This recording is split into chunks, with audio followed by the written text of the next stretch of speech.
They force us to clip the wings off angels and to kiss the devil's asshole. They expect us to surrender to a myth of a higher power, a higher ground, a higher love, a better world. We are forced to abandon the ship of our dreams and desires for their myths of perfection, of glory, of power.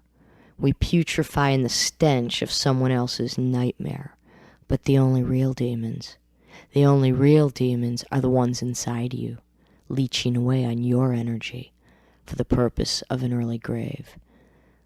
The hellhound on my trail howls with my own throat as I roam the night, searching for something, for someone, for something to lose myself in. Oh, fear eats the soul. We have to be fearless. We have to be twice as strong as they are, to battle the voices within and the forces without. To those who would seek to destroy, to repress, and to batter into submission our pride, our dreams, our beauty, first we must learn to overcome the doubts within ourselves, which conspire to paralyze. And we must learn how to scream and to kick into the void, to remember and to never forget, to remember and to never forget that we have a voice and that it will be heard. We must turn the tide. In this interminable shock corridor of distorted mirrors and disturbed voices entwining to create a buzz in the ears, like electrical wires outside the windows, like insects outside the screen, memories bombard and ricochet endlessly inside the skull, where it's as lonely as the grave, as hollow as the crypt. We must learn to build mausoleum to the living dead, a shrine to the mummification of the body while it's still breathing, and to the death of possibilities and the annihilation of potential.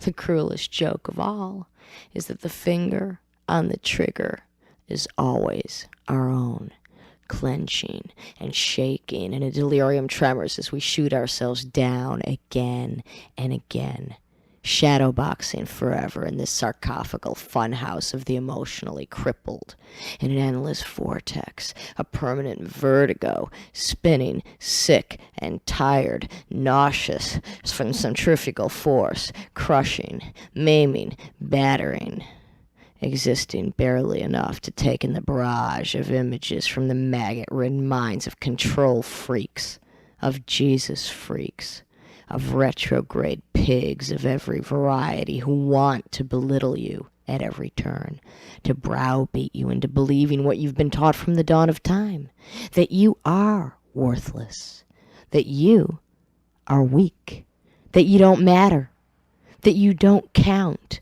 that it doesn't matter if you live or die because you barely exist, that they know better anyhow, are better, that you are hideous, mutated, and ugly in the eye of the beholder, that you're an eyesore. Hey, your eyes are sore from staring at televisions and movies and magazines that are selling their version of perfection at a price you can't pay, at a price you cannot pay. You shouldn't have to pay it. You don't owe it. The debt, it's negative in your favor. The original sin is on the hands of those that give breath without life and body without pleasure. It is they who are the whoremongers, the soul suckers, the liars and cheats, and the killers. For it is they who conspire to kill your capacity for pleasure, your appreciation of beauty, to kill you and be done with it, to do away with you and your burdensome desires for truth and for understanding.